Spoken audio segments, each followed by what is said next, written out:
लेके चल रहे हैं? क्या आपने उद्देश्य बनाया है? जब आप घर से चल रहे हैं तो आपने क्या उद्देश्य बना के चले कि मैं घर से परमेश्वर के भवन के लिए जा रहा हूँ, जा रही हूँ? तो मैं जब परमेश्वर के भवन में जा रहा हूँ या जा रही हूँ तो क्या मेरे जिंदगी में आशीष आएगा?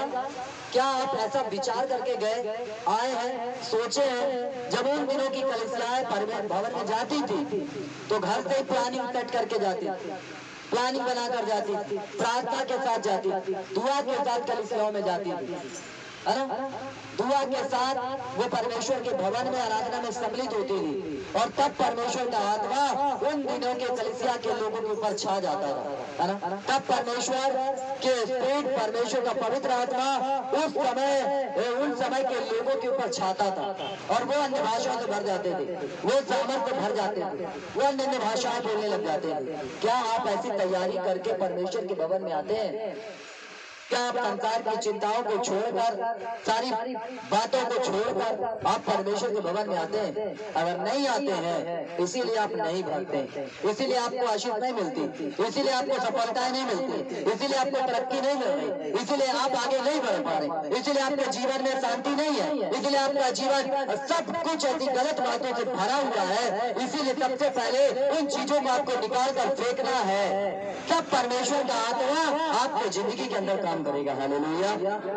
क्योंकि उन दिनों की कलीसियाओं में क्यों वो लोग पवित्र आत्मा से भर जाते थे? क्योंकि उनका फोकस सिर्फ रहता था परमेश्वर पे, यीशु मसीह पे, और कहीं पे नहीं रहता था, और कहीं पर उनका दिल और दिमाग नहीं जाता था, उनका हृदय और कहीं नहीं रहता था। उनका हृदय सिर्फ इतने में रहता था कि मैं परमेश्वर के भवन में जा रहा हूँ, जा रही हूँ, और मुझे क्या करना है? आराधना करना, परमेश्वर की तारीफ करना, बुराइयों को निकाल कर, पाप को निकाल कर वो जाते थे और तब जाकर परमेश्वर उनके जिंदगी के अंदर काम करता था, तब जाकर परमेश्वर उनके जिंदगी के ऊपर आशीषों को देता था, तब जाकर परमेश्वर उन्हें बरकत देता था, तब परमेश्वर उन्हें आगे बढ़ाता था, तब परमेश्वर को काम देता था, तब परमेश्वर उन्हें आगे बढ़ने के योजना उनको दिखाता था। इसलिए जब आप परमेश्वर के भवन में आते हैं तो तैयारी से आओ। तैयारी का मतलब अच्छे कपड़े पहन के मत आओ, फटे पहन के आओ, कोई दिक्कत नहीं।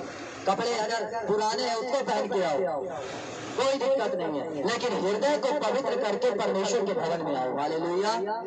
कपड़े नहीं है तुम्हारे पास, कोई बात नहीं, खराब कपड़े पहनो, फटे कपड़े पहन लो, कोई दिक्कत नहीं है, लेकिन हृदय को पवित्र करो, मन को पवित्र करो, आत्मा को पवित्र करो, जीवन को पवित्र करो, तब परमेश्वर तुम्हारे जिंदगी के अंदर काम करेगा। हालेलुया। तब यीशु मसीह तुम्हारे जिंदगी के अंदर काम करेगा, तब परमेश्वर तुम्हारे जिंदगी के अंदर काम करेगा। हालेलुया। गाड़ी नहीं है तुम्हारे पास, पैदल आ जाओ, है ना? पैसा नहीं है, पैदल आ जाओ, कोई दिक्कत नहीं है। दान अगर तुम्हारे पास नहीं है मत डालो, लेकिन अपने हृदय को पवित्र करो, अपने जीवन को पवित्र करो, तब परमेश्वर तुम्हारे जीवन में अपनी कुछ इच्छा और अपनी कुछ योजना को बनाएगा, अन्यथा कुछ नहीं बनाने वाला। हालेलुया। कुछ देने वाला नहीं है, कुछ मिलने वाला आपको नहीं है। हालेलुया। आइए हमें गीत गाकर परमेश्वर की महिमा करेंगे, परमेश्वर की